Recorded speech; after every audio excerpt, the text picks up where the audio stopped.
Right. Hello, YouTube. YouTube is live. And for those lucky people that get to see this first front bit,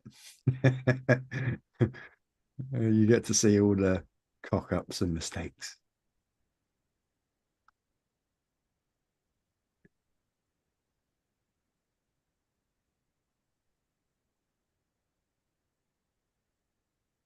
All right. So that one's now switched on as well. Right. Are you ready to do this? I am ready, yeah. Let's do it. Let's do this. All right. Here we go. Hello and welcome to the Talk Football podcast. This is season 4, episode 11, and we are doing Paul's Spurs all-time 11. I'm sure he's had to sit down and go through this many times and many different configurations of players. So this is going to be interesting. I have no idea what he's put down. And also I'd like to say a very happy new year to all listeners. I hope you all had a great Christmas and hope you all smash 2024. So good morning, Paul, which is good evening actually for Paul, because it's just gone It 8 is, p.m. good evening. Yeah. And happy new year to Paul as well. There we go. New Year to you as well, mate. Yeah, Hey. it's a Sunday night before having to go back to work after 2 weeks off for Christmas and New Year. So There we go. nice to be talking to you before And the both of our crap. clubs happily through to the next round of the FA Cup and all. Right. So yes, like we're saying, we're doing off the back of me doing my Chelsea one. We're doing Paul's Spurs all-time 11. So I'll hand it over to you, mate. And so Cool, I nice one. presume we're going to start with the goalkeepers. We shall start with the goalkeeper. So obviously by all time, we mean basically in my lifetime and my supporting lifetime. Yeah. So I started going regularly to Spurs in 1992. First game was 87, but I started going regularly in 92. So this is in effect, if you like, almost a Premier League. Premier League. Well, Yeah. it was the birth of the Premier League. Yeah. Yeah. Yeah. So in goal, there can only be one man, and he's just left the club. So that is Hugo Lloris. 11 years. Last couple of years were a bit dodgy, but you can't allow that to override what has been 10 years of being an amazing goalkeeper. You know, he came over and he was the kind of like the original sweeper keeper, where he was kind of always off his line and kind of really allowed that high line to be played and allowed us to be on the front foot. The game has overtaken him a bit, where it's not so much now about just being a good shot stopper and rushing off your line. It's now about actually the keeper's got to have the ability on the ball to pick a pass out, which he never had, in all honesty. So the game has overtaken him in the last few years, but that doesn't override what a great shot stopper he was and what a great sweeper keeper and also loyal servant. Loyal servant is another kind of important factor within my team, I think. We don't have many trophies to go back on. We've only got one trophy to go on this time. So loyalty is another important aspect. So the only other keeper really that was his rival was Paul Robinson. Obviously whatever it was, the League Cup, whoever sponsors it at the time, winner when Woodgate scored the goal against Chelsea back in 2008. But yeah, there's no one else really that can challenge him as far as that's concerned. So again, I'm going to pick a system which the current manager plays. So I'm playing a 4-3-3. Okay. Uh, Back four: Walker, King, Jan Vertonghen, Danny Rose. It almost picks itself, in all honesty. Um, I mean, Walker was great at Spurs and he's taken his game up a level and he seems to be up at City. But yeah, it was a few gaps in the back, but his pace just allowed him to get out of problems that he made for himself. And he obviously was a brilliant attacker as well. I Yeah. think King speaks for himself. I mean, what a Absolutely. career he could have, Yeah. if not for the injuries, amazing. Yeah. Yeah, top player. If it wasn't for that knee, played centre half, played in midfield, just playing every. If it wasn't for his knee, he probably wouldn't have stayed at Spurs his whole career. In all honesty, Yeah. but Absolute Rolls Royce. Yeah, superb player. Jan Vertonghen again. Jan, Toby, wasn't quite sure which one, but I just think Jan's got that little bit more kind of class. Again, talking about like a Rolls Royce, like Yeah, Jan just moves so smoothly. He was unbelievable when he was on his game. And we haven't had many good left backs for the whole time I've been at Spurs, so there was literally very little competition really yeah. for Danny Rose. Um, so yeah, he had to be the one. Great goal against Arsenal, and then On obviously debut, yeah, yeah. yeah, on debut, and then the main left back for that Poch team, that whole Poch period. So that's my back four. As I said, there wasn't really It's many rivals I for always me. find it interesting when, like, I've spoken to a few people about this, like picking this, and there's an element of whether you. I mean, I think that obviously it looks like you've done it the same way I've done it. So you've picked it where you're actually thinking about how the team would function as a team as well. Whereas a lot of people, they'll just pick it regardless of position or whatever. They'll just pick 11 of their, like favorite-ish players. But I did this. I think we've probably done the same sort of thing. We'll think, like, how's this will this work as a team? You say that just before I go into my midfield, which hasn't got that much balance to it, in Okay. all honesty. But yeah. And then the only other options really for Walker, Stephen Carr was a brilliant right back in the Yeah. 90s. Was it Ziegler left back as well? Christian Ziegler? Ziegler, yeah, Davies is the one Mm, I've gone as my number two. I think 10 yeah. years service. He's playing centre half now. He's played centre half, left back, left wing back. Massively, massively underrated player, Ben Good Davies. player. Yeah. But yeah, yeah. You So can he's see my obviously where Danny Rose edges it. Yeah. Or so he's my midfield. I number mean, two so there many options for you could have Rose. gone with in midfield. I can't wait to hear this one. And then this just be cover for the centre half. So Mabsy, Gary Mabbutt, obviously again, absolute legend of the club, and then Toby as mentioned. Yeah. And then in midfield. So yeah, so it's a three in midfield. So effectively two number eights and a 10, no six really. So I've gone for Dembele and Luka Modric. And then my favourite player growing up as a kid in the number 10. Didn't really play number 10, but I'm shifting him in the number 10 to fit this position, Darren Anderson. Okay. Yeah. Yeah, yeah, To yeah. be honest, though, I mean, I've seen playing forward, central forward positions before anyway. But yeah, He we played, he obviously, played yeah, centre mid for Spurs quite a few times. He played on the yeah, right. He played as a right wing back for England in Euro '96. So he's another one who's super versatile. I yeah. mean, Luka Modric is just Speaks for itself, really. I mean, Ballon like d'Or winner, unbelievable player. you know. You'd think how small he was, he wouldn't be able to play in the Premier League, but just Yeah, pure just ability. class. And then, yeah. And then Mr. Dembele, like Dembele and Modric, no one's getting the ball off them two. You That's couldn't why get off. I'm You couldn't get the deciding I ball off don't of need him. Dembele on his own, let I alone don't need before him he's giving it sitting to in. Modric. And if he's giving it to Modric, he's only lending it to Modric. That's it. I mean, them two are just absolute class. Mm. So they're my first three. Then maybe quite a surprise, but kind of actually putting a number six in as my backup. I've gone for Eric Dyer as my because he was a Okay. very defensive midfielder under Is there a that pod. touch of sentiment on that, as he seems to be on the verge of leaving the club? Yeah, he's always been a favourite of mine. I think he got a lot of stick. He came in, Poch's first game, played right back, beat West Ham, scored a goal, played centre mid, played centre half. He obviously can't play under Ange's the way Ange wants to System. play with the Yeah. high line and the pace. He just hasn't got it. But that don't mean hasn't been a great servant for the club, and it doesn't mean he isn't a good player.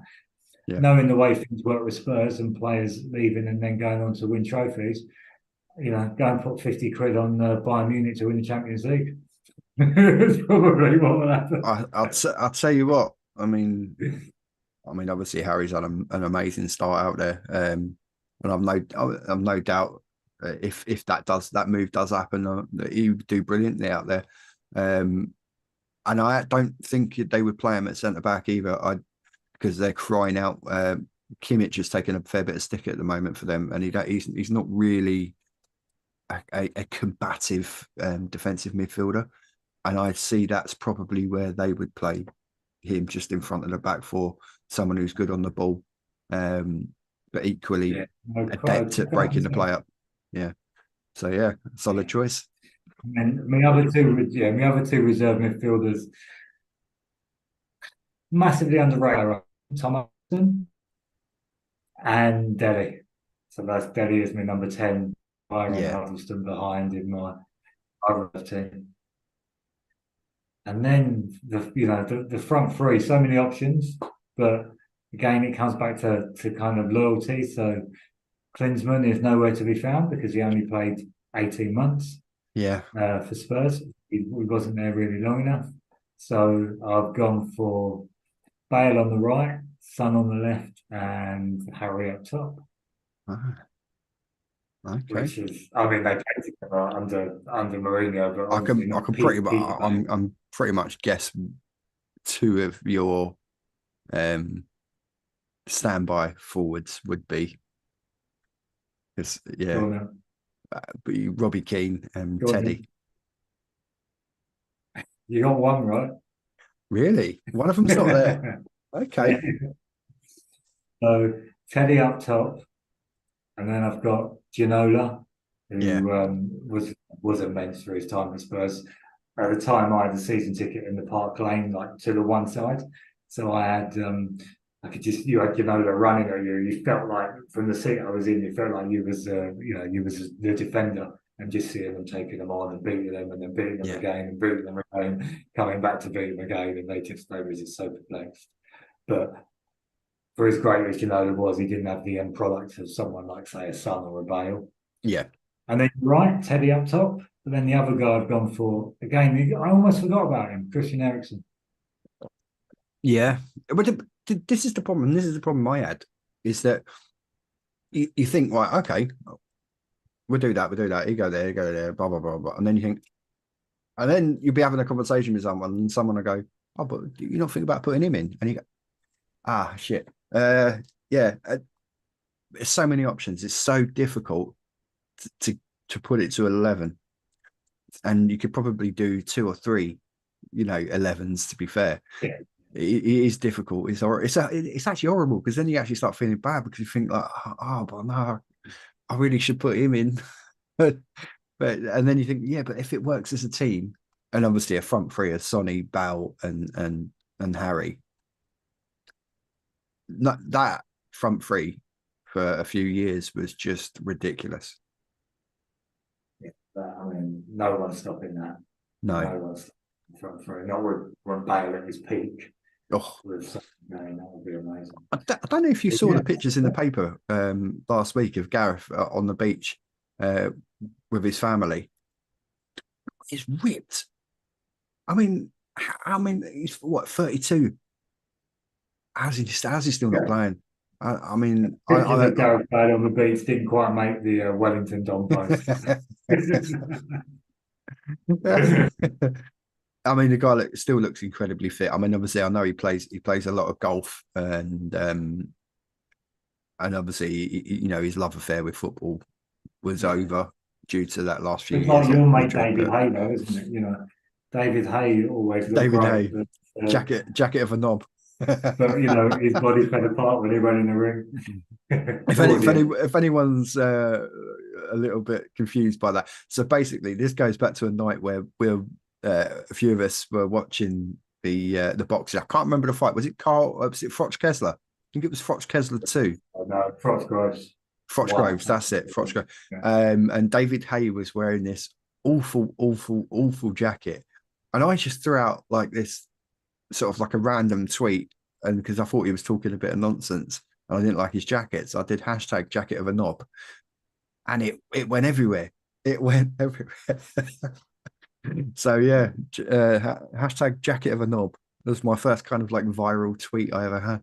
It's a shame I didn't do it when we had this, this platform. Got us some more exposure. But there we go. Yeah. So that's your 11, and yeah, again, thinking of other names and stuff like that. Any other names that you could like that came close?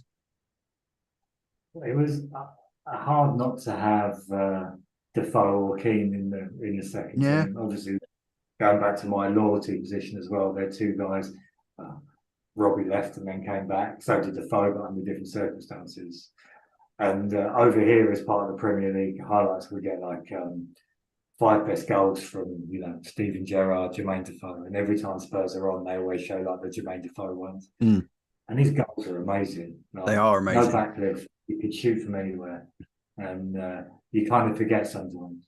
You forget how good a striker Jermaine Defoe was. But I was listening Steve to Defoe, a snippet of a podcast that he was on. I can't remember which one it was, but it popped up on my social media, and they were talking to him. I think it was on Talksport actually, and they were talking to him about like best strike partners that he played with, and obviously he played up front fair few games like with Robbie Keane and a few others, but he actually said Crouchy, and he Crouchy said used to knock him he down said for he him. said he said Crouchy just knew exactly where I was going to be, and he said he was like so unselfish, and that obviously he was good in the air, but he said his touch and his incredible touch. He said I knew that I just had to just make a movement away from the defender, and Crouchy would find the touch and to get me in just a little a little flick around the corner. And yet again, although he weren't there for a long time. Yeah, I think Crouchy was still a very good striker for you guys. Yeah, he was. He was definitely Yeah. very effective. But when Not Kane played obviously for you, not the most sort of like fashionable, I suppose. Yeah. no, And obviously a player when you mentioned like at the top when you were talking the forward line, obviously Klinsmann, and not being there obviously long enough to make your team, but I mean I just remember the impact that he had that first season in the Prem. And obviously, when he scored that first goal, he went off and did the old aeroplane dive uh, yeah, celebration. no, I remember. I mean, I remember when Clinton came over and watching him in the grounds. I'd never seen a striker. He never stopped moving. Klinsmann Yeah, never stopped moving. yeah, He was like you could just watch him. And as a centre half, it must have been a nightmare because he would be pulling short. He'd be then pretending to run in behind, making loads of dummy runs, yeah. and not necessarily massive movements, but just never stopping moving. So he was always like waiting for the ball. Proper And as world class what was striker. I when Klinsmann was like 15-year-old boy in the ground, and he was, like, we kind of forget, don't we? When Klinsmann came to Spurs, he was a superstar. He was Yes, massive. yeah, yeah. Off the You back just of an really saw amazing World Cup with Germany, exactly. and yeah, yeah, great player, great player. Yeah. So, me thinking, I can't. I'm struggling. There's other. I mean, obviously, it would have been uh, sort of like pre, maybe the times like you're talking about, but Gaza. Did would he have come into the conversation somewhere?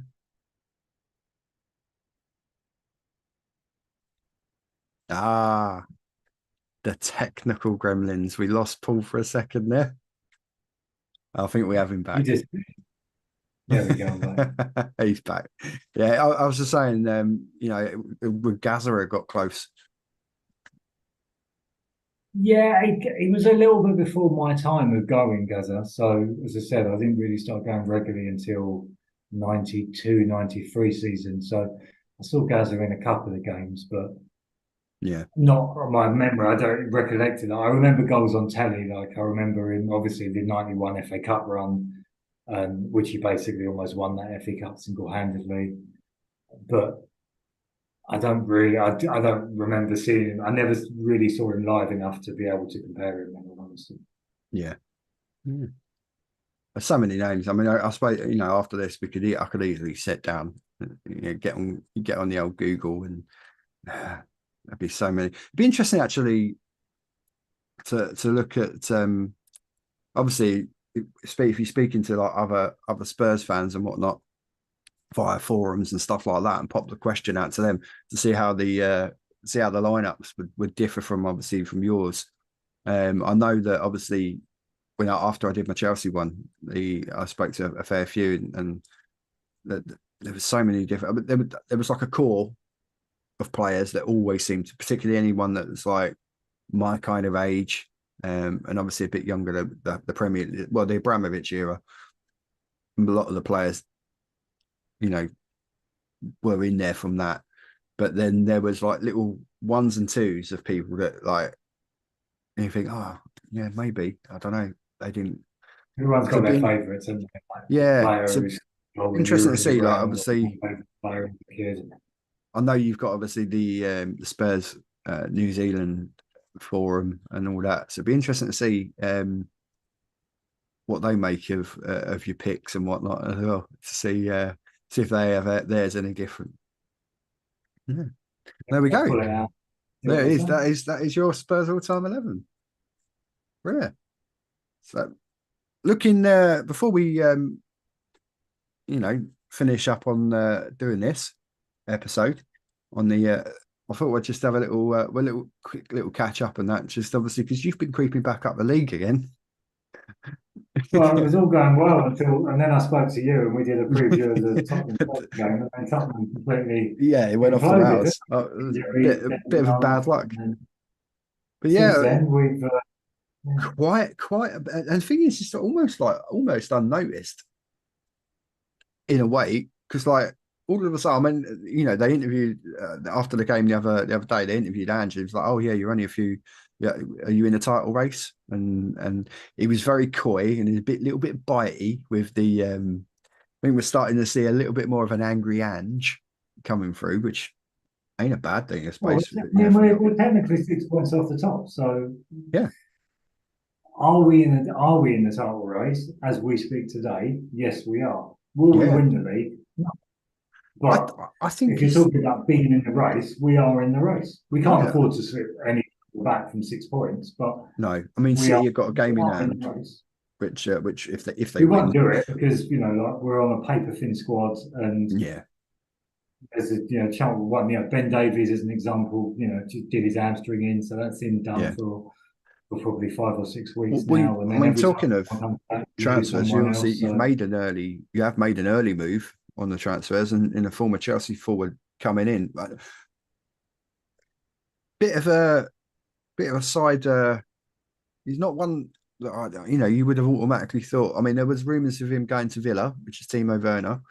Apparently, he's over today for the medical, and for signing the contract and all that on the season-long loan. I think that's a shrewd move. I don't know what your thoughts are. I mean, I I know haven't obviously seen him enough being of him. ex-Chelsea. I haven't seen enough of him to have a proper opinion. But of course, when you hear his name, you think of him as a flop. You think of him as missing open goals and missing sitters, and not performing very well. But if you look at him from a numbers perspective, Mm. his numbers, his His like numbers could either make, goals yeah, or involvement in goals is actually pretty good. yeah. And I that's think Tottenham's he's a good player. recruitment has changed a lot. Yeah, Yeah, Tottenham's yeah, recruitment's changed a lot over the last, or since this season, where they're doing it all now based on numbers. So yes. they just put numbers into a system and then see who comes out, and then that's kind of where they start to choose their options from. And yeah, his numbers aren't bad in The the thing side. is So that no Chelsea fan can disagree with me on this, despite you know the finishing being a bit iffy every now and then. The guy never stopped trying. He is 110% in the shirt. He gives everything. The end product might not be what you want, but what you will get with him is full on commitment to the cause. He never stops running, um, and from a defensive aspect, that's obviously brilliant because pressing wise from the front, he'll give that. Obviously, he's not coming there as a starter, and initially when he went back to Leipzig after leaving us, he was flying. There was one goal where he flew off from the halfway line, like beat 3 or 4 players and finished. And you feel, all right, this is the Timo Werner that we thought we'd signed. And then it's kind of gone off the rails again for him a little bit at Leipzig, whereas they've kind of lost a bit of patience with him, and he's lost a bit of confidence again. So I think this could be a really good move. I don't think he don't come with any pressure because of obviously his time at Chelsea. So the expectation level won't be there. And I think he'll surprise I quite think a it'll be few. an interesting. Yeah, I reckon the plan because he's I think we can purchase him for like £15 million or something like that. Apparently, yeah, and he's still quite I young. reckon I think he's Richarlison's replacement. I think the Yeah. idea is to try and sell Richarlison for like 40 million plus or as near as what we pay for him as we can get him in for 15. And then we still need to buy another striker. We need to buy someone. We Yeah. need to replace Kane in the summer. I think Werner is someone having who can play across the line, probably does the job. And he he's, can. I don't To know, be is honest, he better than Richarlison? I think he's more effective when he is coming from wide positions anyway, and he can play either of those. I think he's probably better coming off, drifting off from the left and then drifting in. So a very fluid front line of Kulusevski, Sonny, and Werner. I mean, that could really terrorise. I mean, obviously he offers far more movement than Richarlison would, Nice. and then when you, like you say, when you base it on the data and the numbers and goal involvement, particularly with assists and stuff like that, I think Werner would bring a little bit more to the table. So Yeah, I think and I think likes them it's guys that can sensible. play in more than one position. Yeah, So sensible yeah, signing. And then could be a if good move. obviously if you can get maybe another like defensive cover loan in, someone maybe a bit of experience or something like that, or sign a. I don't Yeah, think you. we need a centre. There's that centre off from Genoa that they're trying to Yeah, purchase, and we're going to need him for the United game that's because that we the Ben Davies Romanian fella. has to go. Yeah, I can't Yeah. think So of we're his going to name need to get him offhand, but yeah, as early as possible. yeah. Just so we've got a centre half plan. It'd be nice just to have a centre half plan at centre half for once. Yeah, and obviously, financially wise, obviously, if you do take a big chunk of money off of Bayern Munich, I mean that money can then be reinvested back in to defensive line with Yeah, that more mobile Ange type player. yeah. They're only talking about I think 5 million euros for Dyer, but his contract's up at the end of the summer. So Yeah, as I said, I'm a big fan of his, but it's best for all parties if he goes. And yeah, I wish him all the best.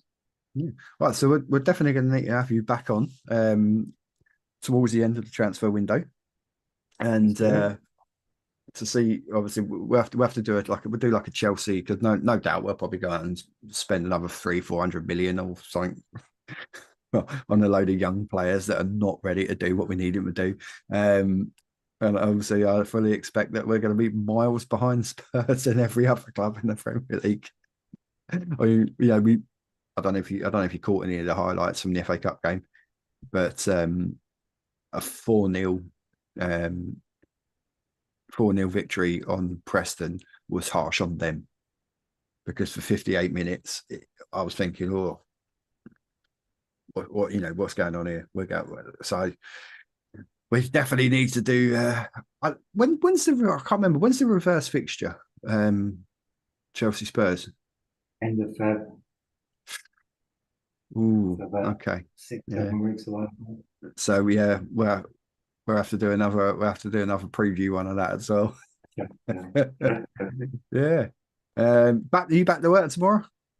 I am, unfortunately. Yeah, Oh, obviously. So yeah, you're nearing your bedtime now, aren't you? it is. Yeah, a good time. Brilliant.